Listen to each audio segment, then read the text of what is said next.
जैसा कि आप सभी स्टूडेंट्स जानते हैं कि आईआईटी का एग्ज़ाम हमारे भारत में सबसे टफेस्ट एग्ज़ाम्स में से एक माना जाता है और शायद इसीलिए जैसे ही कोई बच्चा 10वीं पास करता है उसके बाद से वो आईआईटी एग्ज़ाम्स की तैयारी की शुरुआत कर देता है, क्योंकि इस एग्ज़ाम को क्लियर करने के लिए कम से कम 1 से 2 साल की अच्छी प्रिपरेशन आपके पास होनी चाहिए। अगर आपने अच्छी तैयारी की है तो ही आप इस एग्ज़ाम को क्लियर कर सकते हैं, क्योंकि हर साल लाखों बच्चे इस एग्ज़ाम के लिए फाइट करते हैं, जिसमें से कुछ ही बच्चों का एडमिशन आईआईटी कॉलेजों में हो पाता है।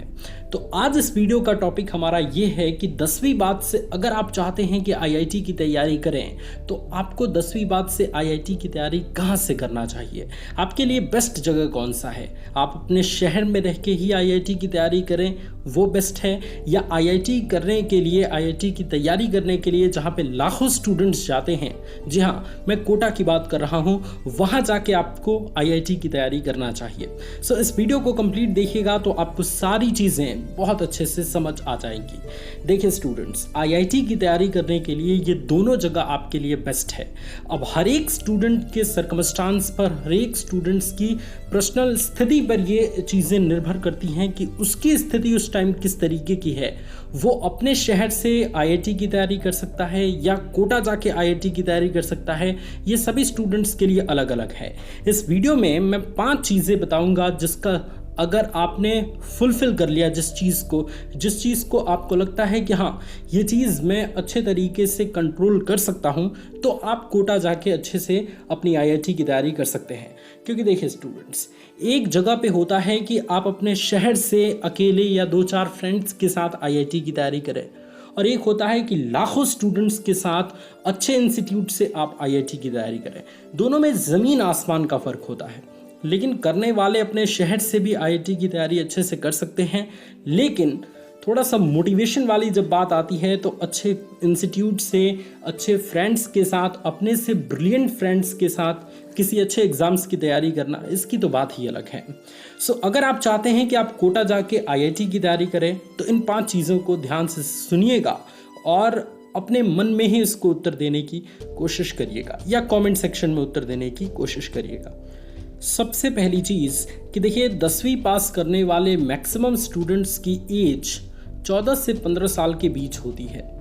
अब ये उम्र स्टूडेंट्स काफ़ी छोटी सी उम्र है और इसी उम्र में बहुत सारे स्टूडेंट्स बन जाते हैं और बहुत सारे स्टूडेंट्स बिगड़ जाते हैं। तो अगर आप एक ऐसे स्टूडेंट हैं जो अपने लिए सोच रहे हैं कि कोटा जाके अच्छे से तैयारी करें, तो देखिए वहाँ पे माहौल दोनों तरफ का होता है। वहाँ पे अगर आपने अच्छे दोस्तों का संपर्क बना लिया, अच्छे टीचर्स का संपर्क बना लिया, तो आप काफ़ी अच्छा भी प्रदर्शन कर सकते हैं। लेकिन अगर आपकी दोस्ती कुछ बेकार स्टूडेंट से हो गई या ध्यान भटकाने वाले स्टूडेंट से हो गई, तो आप एक तो पैसा भी बर्बाद करेंगे और दूसरे आपकी करियर की भी ऐसी की तैसी हो जाएगी। तो इसलिए आप अभी अपने आप से ये पूछिए कि क्या इस उम्र में मैं अपने मन के ऊपर 100% कंट्रोल पा सकता हूँ। क्या मैं अगर कोटा जाता हूँ तो अपने मकसद को 100% तरीके से क्लियर कर सकता हूँ। मैं जिस मकसद से जा रहा हूँ कोटा, उस मकसद को पूरा कर सकता हूँ। अगर इसका जवाब है हाँ, तो आप कोटा जाके अच्छे से अपनी एग्ज़ाम्स की तैयारी कर सकते हैं। दूसरी चीज़ कि देखिए स्टूडेंट्स, बहुत सारे स्टूडेंट्स की एज 14 से 15 साल होती है और उस उम्र में फैमिली से काफ़ी ज़्यादा लगाव होता है। ऐसा लगता है कि पापा मम्मी को छोड़ के 1 महीने भी नहीं रहा जा सकता। कहीं दूसरे के यहाँ भी जाते हैं, अपने रिलेटिव में भी जाते हैं, तो तुरंत बेचैन हो जाते हैं कि नहीं मैं अपने मम्मी के पास जाऊँगा, पापा के पास जाऊँगा। तो उस उम्र में अगर आप कोटा जाते हैं तो वहाँ पे छुट्टियाँ काफ़ी कम मिलती हैं। तो अगर आप अपने इमोशंस पे कंट्रोल पा जाते हैं, क्योंकि 6 महीने में सिर्फ 10 या 12 दिन की छुट्टी आपको मिलेगी, तो अगर आपका मन काफ़ी कंट्रोल रहता है, आप अपने इमोशंस पे कंट्रोल पा जाते हैं, तो आप कोटा जाके अच्छे से तैयारी कर सकते हैं।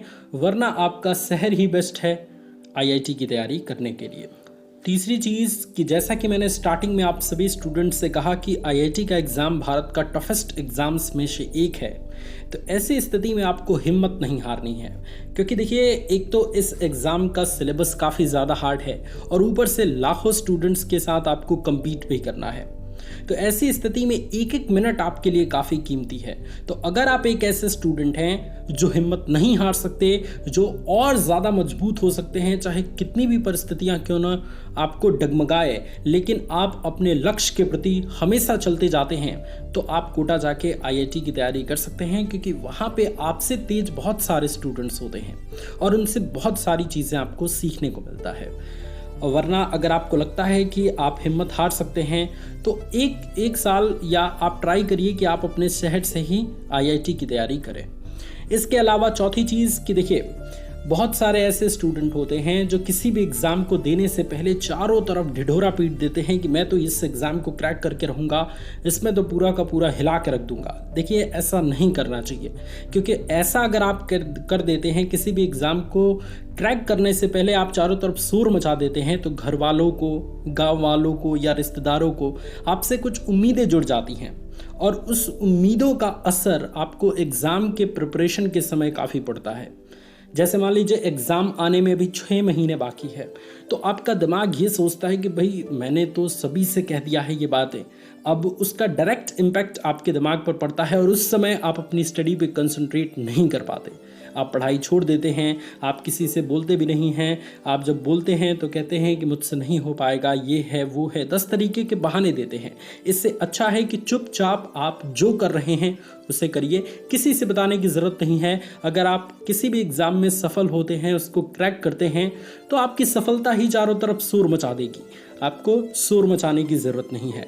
तो किसी को बेमतलब की उम्मीदें न पालने दें, क्योंकि ये उम्मीदें आपको एग्ज़ाम प्रिपरेशन में काफ़ी आपके दिमाग पर बुरा प्रभाव डालेगी। और पांचवी और अंतिम चीज़ कि देखिए, आईआईटी का एग्ज़ाम काफ़ी टफेस्ट एग्ज़ाम है, इसलिए इस एग्ज़ाम में एक एक घंटे का काफ़ी महत्व है। अगर आप 1 घंटे भी अपना बर्बाद करते हैं तो आप हज़ारों स्टूडेंट से पीछे हो जाएंगे तैयारी करते समय। इसलिए अपने स्वास्थ्य का काफ़ी ध्यान रखें। ये पूरी कोशिश करें कि आप किसी भी हालत में बीमार ना पड़ें, क्योंकि बीमार होने पर एक तो पढ़ने का मन नहीं करता और 2 से 3 दिन आपका व्यर्थ हो जाएगा, जिससे हज़ारों स्टूडेंट से आप पीछे हो जाएंगे और फिर उनसे compete करना आपके लिए मुश्किल हो जाता है। पांचवी और अंतिम चीज़ कि स्वास्थ्य के प्रति काफ़ी सचेत रहें।